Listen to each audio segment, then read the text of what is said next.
Welcome back to Standard 7 Biology class.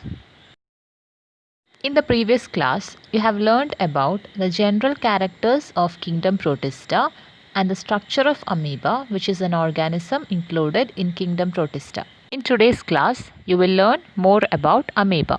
As you have learned, amoeba is a unicellular microscopic protist which live in fresh water and moist soils. We cannot see amoeba with our naked eye since it is a microorganism. It doesn't have a proper shape. It has temporary finger-like cytoplasmic projections called pseudopodia, which means false feet. Pseudopodia is used by amoeba for locomotion and for engulfing the prey.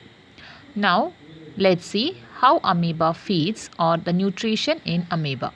Amoeba feeds on microscopic organisms found in water bodies in which they live.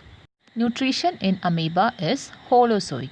It occurs in 5 steps. They are ingestion, digestion, absorption, assimilation and egestion. First step is ingestion. It is a process by which amoeba take in food. We have learned that amoeba feeds with the help of pseudopodia, right? So, when an amoeba senses the food, pseudopodia will be developed in the direction of the food particle. Slowly, the pseudopodia traps the food particle. It looks like arms extending from the cell. Then, the food particle will be taken in or engulfed into the cytoplasm. The food particle which enter the cell forms a food vacuole in the cytoplasm. This is the process of ingestion in amoeba. After ingestion, the next step is digestion. It is a process by which the food taken in is digested. For digesting the food, certain digestive enzymes are secreted within the food vacuole inside the cell. The enzymes help in breaking down the food into simple soluble form. This simple form of food is then absorbed by the cell. The third step of nutrition in amoeba is absorption. It is a process of absorption of the digested food or nutrients by the cell. Absorption takes place by the process of diffusion. The next step is assimilation. It is a process by which the absorbed nutrients are used up by the cell to obtain energy and to build new protoplasm of the cell. The last step of nutrition is egestion. After digestion and assimilation, the undigested waste will be produced within the food vacuole. This waste has to be removed from the cell. The waste first moves to the surface of the cell.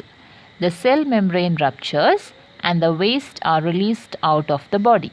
So, this is how amoeba feeds. What are the different steps of nutrition? Can you recall it?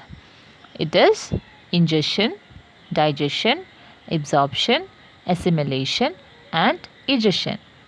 So, we'll move on to the next topic, that is locomotion or the movement in amoeba. You know that amoeba move by means of pseudopodia. Pseudopodia are finger-like projections of the cell.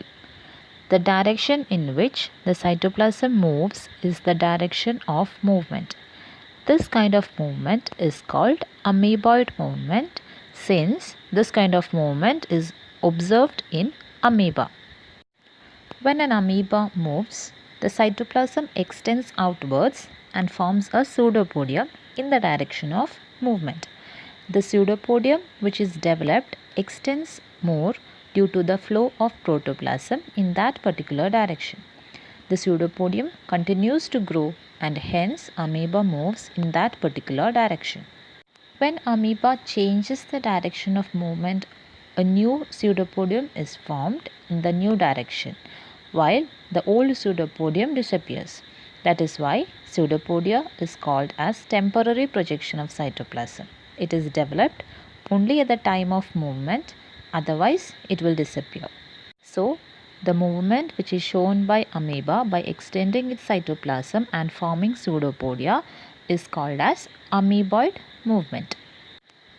So, in today's class, you have learned about the 5 major steps of nutrition in amoeba and locomotion in amoeba. With this, we wind up today's class. Thank you.